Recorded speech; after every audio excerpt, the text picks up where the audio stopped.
आपका परिचय मैं बहुत ही संक्षिप्त में देना चाहूँगी। वैसे तो बहुत बड़ा बायोडेटा है आपका।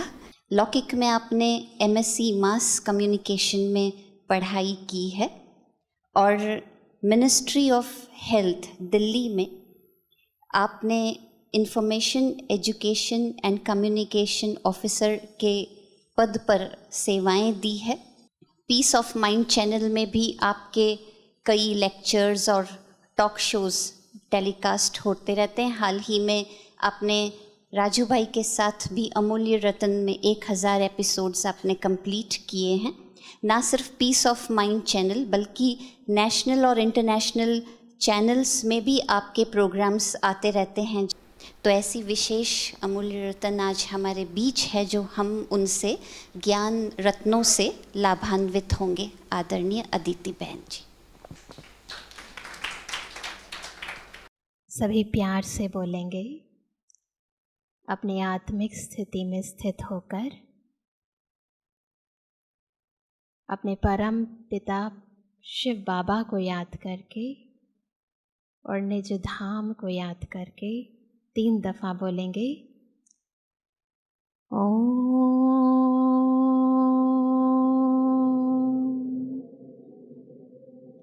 शांति,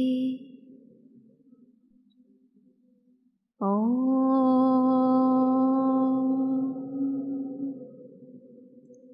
शांति, ओम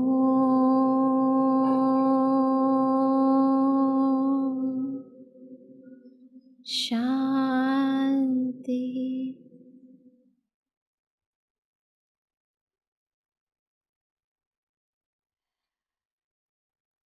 हम सबका वास्तविक परिचय,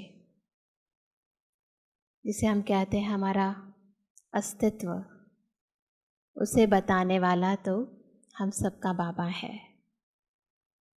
बाकी तो लौकिक के अंदर कई जन्मों में हमने बड़ी बड़ी उपाधियां प्राप्त की हैं, राजा महाराजाएं रहे हैं, परंतु बाबा ने हमें बताया कि वास्तव में हम क्या हैं, कैसे हैं, कहाँ से आए हैं, क्या बनने वाले हैं। तो मुझे याद आता है, आज मैं आपके साथ किसी टॉपिक पे नहीं परंतु अपने बाबा के साथ बहुत सारे अनुभव हैं जो मैं आपके साथ शेयर करूंगी, क्योंकि ज्ञान तो अथाह है, सागर है। और आजकल हम देखते हैं कि YouTube में और लाइव भी बहुत सारी क्लासेस हम करते रहते हैं, परंतु कुछ ऐसी बातें हैं जो हमारी बाबा के साथ होती हैं, जो पर्सनल होती हैं, और वो जो होती हैं उन्हीं से ही आत्मा को आनंद सुख की अनुभूति भी होती है और उसका स्वरूप भी बनती है। तो मुझे अभी 2 दिन पहले मैं पांडव भवन गई तो बाबा ने मुझे एक बात कही, कुछ कहा नहीं था अभी मैंने, तो ऐसे बाबा के चित्र के सामने बैठी थी तो बाबा ने कहा कि जिस रूप से मैं तुम्हें देखता हूँ, क्या उसी रूप से आप सबको देखते हो? तो अभी मेरे सामने मैं उसी रूप से देख रही थी आप सबको। विश्व के होने वाले महाराजा और महारानियां बैठे हैं, और ये जो दुनिया है चारों ओर,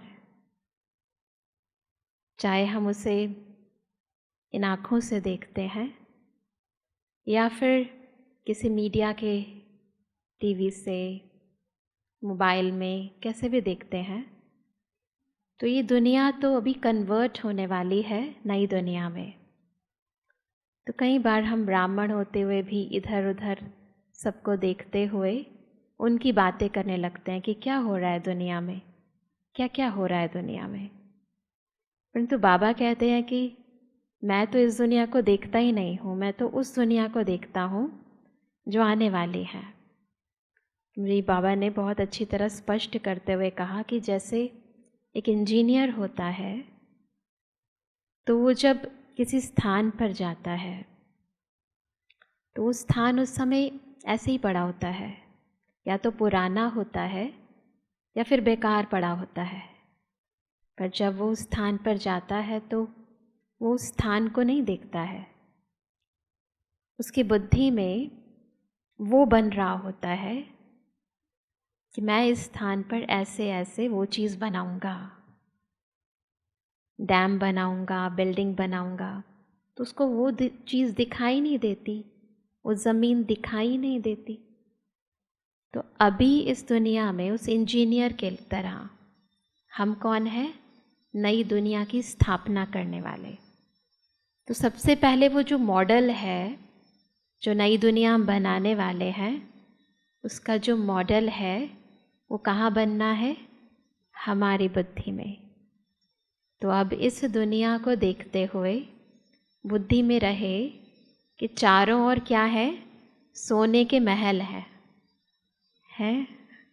अभी तो हम माउंट आबू में है तो सीनरियाँ बहुत अच्छी हैं, परंतु सतयुग में इससे भी अच्छी होने वाली हैं। तो कैसी काया होगी? अभी इसी दुनिया में देखते हैं तो हर आत्मा को तन का, मन का, धन का, संबंध का रोग वोग तो लगा ही हुआ है, परंतु उस दुनिया में क्या होगा? कंचन काया होगी, है ना? मन तंदुरुस्त, तन तंदुरुस्त। अब बुद्धि में वो आना चाहिए। तो जब वो आता है तो एक तो दृष्टिकोण बदलता है, या यूँ कहें नज़रिया बदलता है, तो दृश्य या कहें नज़ारे बदल जाते हैं। तो उस इंजीनियर की तरह हम सभी भी नई सृष्टि की स्थापना करने के निमित्त हम एक एक इंजीनियर हैं। तो अभी जब एक दो से मिलते हैं, बात करते हैं, तो आत्मा, और कौन सी आत्मा? वो आत्मा जो अपने आदि स्वरूप में क्या थी? देवी थी, देवता था। तो जब देखें तो वो दिव्य गुण नजर आए। तो ये दिव्य गुण धारण करने वाली देवी है। पुरानी दुनिया, पराई दुनिया, व्यक्त बातें और व्यर्थ बातें, इन सबसे हमारी बुद्धि बिल्कुल जैसे है ही नहीं, क्योंकि हम तो वो दुनिया देख रहे हैं जो आने वाली है। तो यदि ऐसा करेंगे तो सच में जल्दी से वो दुनिया आ जाएगी। परंतु क्या होता है? हम ब्राह्मण हैं, हमारा कर्तव्य तो वो है कि हम उन संकल्पों को बल दें जो नई सृष्टि लाएं। परंतु वो जो पुरानी दुनिया की आत्माएं हैं, जो इस दुनिया की बातों को फैला रही हैं, उनका वर्णन कर रही हैं, उन्हें दिखा रही हैं, हम उनके बारे में चिंतन जब करते हैं, वर्णन जब करते हैं, तो हम इस पुरानी दुनिया की, या जिसे कहेंगे रावण की दुनिया को बल दे देते हैं। तो फिर बदलती नहीं है दुनिया। तो परिवर्तन लाने के लिए सबसे पहला परिवर्तन संकल्पों का परिवर्तन, विचारों का परिवर्तन, या कहें दृष्टिकोण का परिवर्तन। दृश्य ये ना दिखे, वो दिखे। कल की बात सुनाती हूँ आपको। आज मैं आपको बहुत सारी बाबा के साथ, मैंने नहीं बताई ये बातें, ये मत सोचना मैंने कुछ बनाया है, परंतु प्रैक्टिकल। पांडव भवन में जाते हैं ना, तो ऐसा लगता है जैसे हम सब तो तब आए जब अव्यक्त बाप दादा थे, तो परंतु पांडव भवन में ऐसा लगता है साकार में बाबा बात करते हैं। तो वो जो बात करते हैं वो हम भी कई बार ऐसे पॉइंट सोचते हैं, परंतु बाबा का जो सोचने और समझाने का तरीका है वो हमसे बिल्कुल अलग है, क्योंकि वो आत्मा को टच करता है। मुझे कल की बात याद आती है, तो मैंने बाबा को कहा आप रोज़ कुछ तो बोलते हो, तो आज कुछ अच्छे पुरुषार्थ के लिए पॉइंट्स दो। तो मैं आपके साथ शेयर करती हूँ। अभी तक मैंने किसी से शेयर नहीं किया ये पॉइंट, क्योंकि कल शाम को ही बाबा ने बताया। तो बाबा ने कहा मुझे कि बच्चे 2 चीज़ें याद करो। मैंने बाबा को कहा बाबा टिप्स दो, ऐसे बोला। मैंने कहा कुछ नई टिप्स दो मुझे। तो बाबा ने कहा मैं तुम्हें टिप भी देता हूँ और स्टिक भी देता हूँ। तो मैंने पूछा कि क्या टिप देनी है और क्या स्टिक लेनी है। तो मैंने कहा टिप क्या है? टिप ये है कि आप टॉप पर रहो। टॉप पर कौन है? सबसे टॉप पर शिव बाबा। बाबा है ना, तो टॉप पर तो बाबा है। तो नीचे की जो बातें हैं, नीचे के जो दृश्य हैं, उनको नहीं देखो, बस एक टॉप को देखो। यही परफेक्ट टिप है। और एक स्टिक जो बाबा ने कही, वो श्रीमत की स्टिक है। पहले मुझे लगा कोई जादुई स्टिक देने वाले हैं, पर बाबा ने मुझे कहा कि नहीं, ये श्रीमत की स्टिक है। तो ये जो स्टिक है, ये आपको चलने में मदद करती है। श्रीमत एक पटरी की तरह है, जिस पर हम जब चलते हैं तो मंजिल पर जल्दी पहुंच जाते हैं। परंतु ये स्टिक जब हम खो देते हैं, इधर उधर कर देते हैं ना कहीं श्रीमत में अवज्ञा कर देते हैं, मन मत मिक्स कर देते हैं और कई बातें मिक्स कर देते हैं, तो स्टिक को इधर उधर भूल जाते हैं, रह जाती है, या तो भूल जाएंगे रख कर, या गुम हो जाएगी, है ना। तो फिर क्या होता है? स्टिक गुम हो जाती है, तो फिर आपके जीवन के अंदर प्रॉब्लम्स, परेशानियां आने लगती हैं। तो इस स्टिक को हमेशा अपने साथ रखो और इसके सहारे से चलते रहो। तो अगर ये स्टिक है और इस टिप पर ध्यान देते हो, तो बिल्कुल सीधा डायरेक्ट मंजिल पर पहुंचोगे। कोई किसी भी प्रकार का अवरोध नहीं आ सकता। तो ये वंडरफुल बाबा टचिंग्स कराते हैं। एक बार की बात बताती हूँ। पहले मैं आपसे पूछती हूँ वही प्रश्न। मैंने बाबा से प्रश्न पूछा। मैं भोजन कर रही थी उस समय ज्ञान सरोवर में। तो कई बार क्या होता है कि सच बताऊँ तो वरदान आते हैं ना, तो कमेंट्री रिकॉर्ड करते हैं ना डेली। तो मैं क्या करती हूँ, वरदान पढ़कर कमरे से चली जाती हूँ और सोचती हूँ कि भोजन करते हुए ना उस पर थोड़ा मंथन करूँगी और फिर जाकर रिकॉर्ड कर लूँगी, टाइम सेव करने के लिए। तो उस दिन क्या हुआ, मुरली का एक पॉइंट था। बाबा कई बार आज भी मुरली में चंद्रवंशी सूर्यवंशी की बातें करते हैं ना, और हमें पता है कि चंद्रवंशियों की निशानी क्या, सूर्यवंशियों की निशानी क्या, तो सबको पता है, सारे ज्ञानी योगी हैं। तो उस दिन मुरली में कुछ ऐसा ही आया। तो मैंने भोजन करते हुए, कोई नहीं था, तो ऐसे ही बाबा से बात कर रही थी। तो मैंने कहा, बाबा मुझे सूर्यवंशी और चंद्रवंशी क्या बनने वाले हैं कैसे पता चले, क्लियर कट। ऐसे तो बहुत सारी गहराई बातें हैं और बहुत कुछ मुरलियों में है। उस चंद्रवंशियों को तीर कमान दिखाया है, उनको ये दिखाया, पर एग्जैक्टली कैसे पता चले, कैसे पता चले? अभी अभी देखकर हम अपने को तुरंत चेकिंग करके बता सकते हैं कि हम कहाँ पहुँचे हैं, हमारी अवस्था कहाँ की है। बाबा ने मुझे बहुत ही क्लियर कट आंसर दिया। अच्छा, बताती हूँ बाबा ने क्या कहा। वंडरफुल बात कही, अच्छी है, हमने भी कई बार सोची, परंतु बाबा तो बिल्कुल क्लियर डेफिनेशन देते हैं। कहीं कोई मार्जिन नहीं होता है उसके अंदर कि आप द्वंद्व में आ जाओ, है ना, कन्फ्यूज़न के कोई चांसेस नहीं होते हैं, क्लियर होता है। तो बाबा ने बताया कि जो चंद्रवंशी होते हैं तो उसके दिखाते हैं ना कि राम जो है, जब उसकी सीता चोरी हो गई है ना, रावण ने उसे किडनैप कर लिया, तो क्या हुआ, वो बहुत रोया, है ना। और उसने एक तो रोया, दुखी हुआ और फिर युद्ध भी करी। तो जो चंद्रवंशी आत्मा होती है, जब उसके सामने कोई समस्या आती है, वो दुखी होती है, रोती है, परेशान होती है और युद्ध करना, गुस्सा आ जाता है। उसी जुनून के अंदर, जैसे होता है ना, सामने वाला गुस्सा कर रहा है तो हमें भी गुस्सा आ जाता है, उसने ऐसा किया तो मैं भी करने लग जाता हूँ।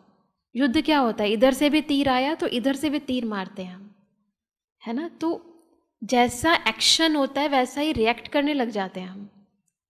तो ये जो आम व्यक्ति करता है, दुनिया में भी ऐसे ही करते हैं ना। उसने मुझे एक कहा तो मैं 2 या 4 तो ज़रूर सुनाऊंगा। तो ये जो आत्माओं के संस्कार भले फिजिकली ना भी करे, परंतु वाले ने जो कहा उसका इफ़ेक्ट होने लगता है और हम वैसे ही रिएक्ट करने लगते हैं। शॉर्ट में कहें तो लगाव भी होता है, झुकाव भी होता है और प्रभाव भी पड़ता है ना। तो चंद्रवंशी युद्ध करते, अब हमने को चेक करना है कि जब कोई हमारे साथ ऊंची आवाज़ में बोलता है ना, या कोई परिस्थिति आती है तो हमें कैसा लगता है, हम भी ऐसा कर दें उसके साथ, ऐसा मन में आता है, हमें भी करना चाहिए। अब एक तो है कि बाहर वाले, परंतु यहाँ ब्राह्मणों के साथ भी तो ऐसा ही होता है ना, है तो आत्माएं, पुराने संस्कार हैं, तो कुछ कुछ ऐसा होता है। फिर हम क्या करते हैं, चंद्रवंशी बन जाते हैं। मन में आता है कि इसके साथ भी ऐसा हो जाए, ये हो जाए, वैसा हो जाए, थोड़ा थोड़ा आता तो है ना। तो वो चेक करें अपना अपना खुद चेक करें सारे। और दूसरा है सूर्यवंशी क्या करते हैं, ये भी चेक करना है। सूर्यवंशी कौन है, श्री कृष्ण है ना। तो श्री कृष्ण के हाथ में 2 चीज़ें, क्या क्या, बांसुरी और स्वदर्शन चक्र। तो जो सूर्यवंशी वाली आत्माएं होती हैं, तो उनके सामने भी दिखाए ना, बहुत सारे दानव आए, वैरायटी दानव आए, अक्कासुर, बकासुर, है ना, इतने सारे, कंस, जरासंध, कितने सारे आए ना, बहुत सारे। पर उसने क्या किया, 2 ही चीज़ों को यूज़ किया, 2 वेपन्स, एक तो मुरली और दूसरा चक्र। यानी जब परिस्थिति आए, मेरी खुद की जीवन का अनुभव है कि जब परिस्थिति आए तो मुरली पढ़ना शुरू कर दो, कुछ नहीं करो, बस मुरलियों का अध्ययन करना शुरू कर दो, स्पेशली अव्यक्त वाणियों का अध्ययन करना शुरू कर दो। आपको सारी प्रॉब्लम्स के सॉल्यूशन मिल जाएंगे और आत्मा अंदर से संतुष्ट हो जाएगी। और दूसरा, एक और वेपन जो मैंने भी अपनी ज़िंदगी में बहुत अच्छी तरह अप्लाई किया, जिसे कहते हैं विकर्म विनाश कर देता है। हमें होता है ना कि हमारे पुराने जन्मों के और इस जन्म के बहुत सारे गलत कर्म दे अभिमानवश हमने किए हैं, कुछ पता है, कुछ नहीं पता है। तो उसके लिए बाबा ने कई बारी अव्यक्त वाणियों में भी आया कि क्या करो, दिन में 8 दफ़ा 5 स्वरूपों की ड्रिल करो। ये क्या है, स्वदर्शन चक्र। मैं आपको गारंटी करती हूँ, मैंने बहुत दफ़ा इसको यूज़ किया अपनी लाइफ में। इवन मेरे घर में कोई ज्ञान में नहीं चलता था, मुझे कहीं से कोई कभी सपोर्ट नहीं मिला लौकिक की तरफ से, और पारलौकिक अलौकिक फैमिली जो हमारी ये है, वहाँ से भी मुझे कुछ खास सपोर्ट नहीं मिला। परंतु जो सपोर्ट मिला वो केवल इन्हीं 2 चीज़ों से मिला है, मुरली, अव्यक्त मुरलियाँ, साकार मुरलियाँ, और दूसरा ज़बरदस्त वेपन है, आप यूज़ करके देखना, कड़े से कड़ा बंधन आपकी लाइफ का हो, कड़े से कड़ा, चाहे वो तन का हो, चाहे मन का हो, चाहे धन का हो, या फिर आपके संबंधों का हो, कितना भी बड़ा बंधन हो। और प्रैक्टिकली मैंने कई बार देखा कि जब वो बंधन टूटता है ना, आपको फील होता है कि जैसे कोई रस्सी थी पहले और अब टूट गई है, या फिर ऐसा फील होता है कि सिर पर कोई टोकरी थी जो उतर गई है। फिज़िकली, जैसे हमें फिज़िकली फील होता है, वैसे आत्मा को भी सेम टू सेम फीलिंग आती है, बिल्कुल वैसी ही। और आप ये करके देखना सभी लोग। पर ये है कि 8 मतलब 8, चाहे रात के 12 बजे या 1 बजे, परंतु 8 दफ़ा पूरी अच्छी तरह उस स्वरूप में स्थित होकर, भले जल्दी जल्दी घुमाओ पर स्वरूप वैसा ही होना चाहिए। अगर परम धाम में है तो फिर नीचे की बात याद नहीं होनी चाहिए, और अगर सतयुग में हो तो कलयुग की बातें, द्वापर युग की बातें याद नहीं होनी चाहिए। तो जब उस स्वरूप में स्थित होने का आप 8 दफ़ा अभ्यास करते हो, और इसको आप कम से कम 2-3 महीने करके देखो, आप देखो कैसे जादू होता है। प्रैक्टिकली सिचुएशंस बदल जाएंगी, व्यक्ति बदल जाएंगे, सब कुछ बदल जाएगा। जो चाहते हो उससे भी कहीं ज़्यादा बेहतर हो जाएगा। आपको किसी से युद्ध नहीं करना, किसी के साथ बहस नहीं करनी है, सिचुएशंस को चेंज करने के लिए किसी व्यक्ति का, साधन का सहारा नहीं लेना है। अक्सर इंसान सोचता है शॉर्टकट्स अपना लेते हैं, पर मैं बता रही हूँ ना, लाइफ में कोई शॉर्टकट है ना ज्ञान में कोई शॉर्टकट है। क्योंकि जो अकाउंट्स हैं वो तो आपको क्लियर करने ही है ना। तो उसको सही करने के लिए, अकाउंट इजीली क्लियर हो जाए, जल्दी क्लियर हो जाए, उसके लिए ये 2 वेपन्स, क्या क्या, मुरली और स्वदर्शन चक्र। तो जो आत्माएं इसको यूज़ करती हैं, अपनी लाइफ को चेक करें, और अगर नहीं करते तो यूज़ करें, अब से यूज़ करें, है ना। अभी भी समय तो है ना हमारे पास, तो यूज़ करके देखो। और फिर देखो, जैसे कहते हैं ना बाबा क्या है, जादूगर। तो फिर जैसे वो दिखाते हैं, श्री कृष्ण ने मुरली बजाई और मुरली के धुन से ही पता नहीं जादू हो जाता था, है ना, और आनंदमय स्थिति हो जाती थी। और फिर स्वदर्शन चक्र घुमाया और 1 सेकंड के अंदर गला कट गया। तो प्रैक्टिकली आपको फील होगा कि प्रॉब्लम्स ख़त्म हो गई, 100% ख़त्म हो गई। तो ये बाबा ने मुझे कहा कि सूर्यवंशी की ये निशानी है, वो इन वेपन्स को यूज़ करते हैं, और जो चंद्रवंशी आत्मा है वो क्या करती है, वो युद्ध करती है, लड़ती है, या फिर घबरा जाती है, रोने लगती है, परेशान हो जाती है, टेंशन में आ जाती है। अब चेक करते जाओ और चेंज करते जाओ, है ना। तो ये बाबा ने मुझे बहुत ही क्लियर कट बताया। एक बार क्या हुआ, पिछले साल की बात है, मुझे याद है, बाबा ने कंटिन्यूसली कुछ मुरलियाँ चलाईं, जिसमें कई बार हेडिंग में और कई बारी अंदर, मुरलियों के अंदर बार बार आता था कि बाबा को बाप, टीचर और गुरु, सतगुरु, तीनों रूप से इकट्ठे याद करो, है ना। बाप, टीचर, सतगुरु, तीनों रूप से इकट्ठे याद करो। इकट्ठे कैसे याद करेंगे ना, बाबा ने बहुत सारी मुरलियाँ ऐसे चलाई हैं ना। मैंने बाबा से ये क्वेश्चन पूछा था, फिर मुझे आया आंसर, उधर से भी आता है ना आंसर। तो फिर बाबा का क्या आंसर था, बहुत वंडरफुल। बाबा ने पहले मुझे शॉर्ट में लिखवा, क्योंकि मैंने पहले क्वेश्चन पूछा मुरली के बाद, तो बाबा ने मुझे 3 शब्द लिखवा दिए। उस समय कॉपी पेन मेरे साथ था। बाद में जब मैं गार्डन में गई तो बाबा ने मुझे इनको एक्सप्लेन कर दिया। तो बाबा ने जो शॉर्ट बताया वो ये था, बाबा ने कहा कि बाप का है साथ, टीचर का है हाथ, और गुरु का है आशीर्वाद, है ना। एक है साथ, एक है हाथ, और एक है आशीर्वाद। तो बाप, टीचर और गुरु। फिर बाबा ने एक्सप्लेन किया कि कैसे तीनों को इकट्ठे रखते हैं हम। तो बाबा तो हमारा बाप है, तो पिता बन के पालना तो करता ही है।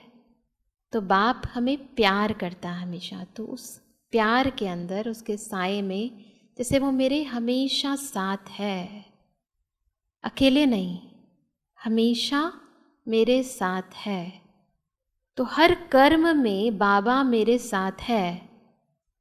तो जब हर कर्म में, हर कदम में वो साथ रहता है तो बाप है। परंतु साथ साथ टीचर क्या करता है, शिक्षाएं देता है, परंतु कर्म में बाबा की शिक्षाओं को प्रयोग भी करना है। यदि बाबा साथ है, केवल साथ ही नहीं रखना है, साथ साथ जो बाबा ने हमें सिखाया है, रोज़ इतनी सारी श्रीमत देते हैं, इतनी सारी बातें बताते हैं, कैसे कर्म में योग का प्रयोग करना है, कैसे कर्म योगी बन के कर्म करना है, कैसे हर काम करना है, सोना कैसे, उठना कैसे, चलना कैसे, बैठना कैसे, हर काम, खाना कैसे बनाना है। तो वो अगर याद है तो शिक्षक याद है। तो एक तो साथ है बाबा, अकेले नहीं हूँ मैं, और दूसरा उसकी शिक्षाओं को भी जीवन में धारण कर रही हूँ। तो बाबा भी याद है और शिक्षक भी याद है, दोनों इकट्ठे। और तीसरा गुरु कब करते हैं, जब वानप्रस्थ अवस्था होती है, दुनिया में तो ऐसे ही करते हैं ना, तो इसी हिसाब से करते हैं कि गुरु करता है सदगति करता है, गति करते हैं गुरु, है ना। गुरु हमें वैराग्य दिलाता है ना, हमें दुनिया से हटाता है। तो कर्म करते हुए अटैचमेंट नहीं होनी चाहिए, डिटैचमेंट। अगर कर्म करते हुए अटैचमेंट है ना, किसी लगाव से कर रही हूँ, चेक करना। डिटैचमेंट नहीं है, उपराम स्थिति नहीं है, तो यानी सतगुरु साथ नहीं है। सतगुरु साथ है मतलब डिटैचमेंट है लाइफ के अंदर। कर्म करते हुए न्यारे और प्यारेपन की स्थिति है। कीचड़ में रहते कमल पुष्प स्थिति है। तो यदि कर्म करते डिटैचमेंट भी है, साथ भी है, और शिक्षाओं को हम यूज़ कर रहे हैं, तो यानी तीनों, बाप भी साथ है, टीचर भी साथ है, और गुरु भी साथ है ना। तो अब चेक करना, किसी एक को छोड़ तो नहीं देते हैं, है ना। तीनों साथ होने चाहिए।